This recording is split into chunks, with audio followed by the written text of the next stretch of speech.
A new study shows that Toronto's unofficial mascot might be changing. A recent study published in the journal Frontiers in Zoology suggests that urban raccoons are showing early signs of domestication. Researchers found that raccoons in cities are getting smaller, similar to the size changes seen in cats and dogs during domestication. Joining me now is Raffaela Lesch, the study's co-author and biology professor at University of Arkansas. Thanks so much for being with us today. Hi, thank you for having me. So does this mean that the countdown is on until we have raccoons as pets like cats and dogs? Well, that hopefully, from my perspective, if the countdown is indeed on, it will be like a couple of thousands of years, probably most likely similar to any other domestication events we had. So we're still far away from an actual domesticated raccoon. So what are these changes that you're noticing in raccoons? I understand the snout is part of it. Yes, so any domesticated animal, they have changes that they bring along in that process of domestication. And some of these changes are floppy ears, curly tails, white patches, smaller brains, and also shorter snouts. So we wanted to see if we were able to detect one of these changes, that being the shorter snout in urban environments, so in city environments compared to the countryside. And why are these the kind of changes that direct an animal to being more domesticated? It sounds like they're getting cuter. Yeah, so in the process of domestication, which, as I said, can take thousands of years, they basically adapt to living in close proximity to humans. And that adaptation to living in close proximity to humans, we think is tied to a selection pressure for tameness, which has an effect on the development of all of these structures that we observe, from brain size to shortening of the snout. And how do those changes help them when it comes to survival, especially in an urban setting like Toronto?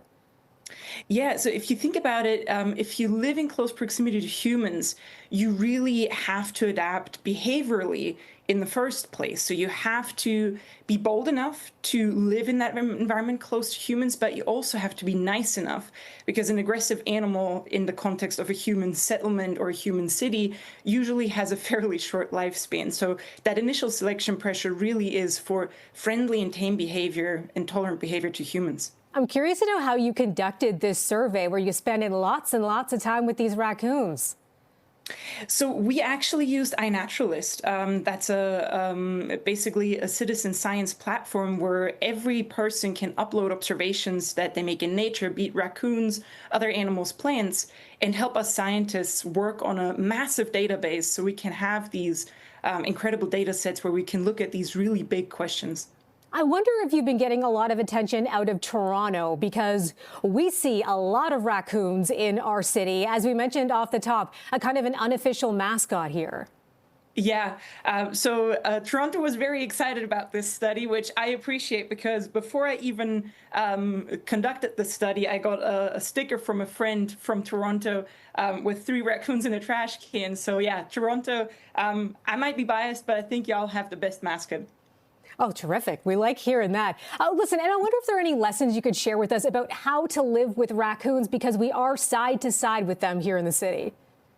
Yeah, so importantly, they're still, even if they're in the process of domestication, even if that is happening, they're still wild animals at this point. This is a process that takes thousands of years. So we really should respect them as we would any other wild animal, and not actively feed them and encourage an overly close relationship. And any other lessons you've learned about raccoons that maybe you were surprised by along this study? Maybe not necessarily in the context of this study, but just observing them on our campus here in Arkansas, is they are so good at opening up trash cans.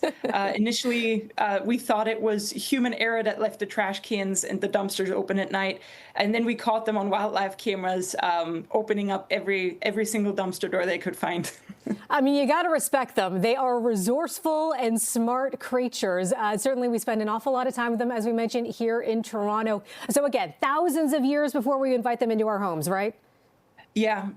It might take a while. It might not be us witnessing that, but maybe our great-great-great-great-grandchildren. Okay, thanks so much for that, Raffaela Lesch. Appreciate you joining us today. A study on raccoons, how they're becoming domesticated in the long run. Look out for that, at least generations from now. Thanks so much for being with us today.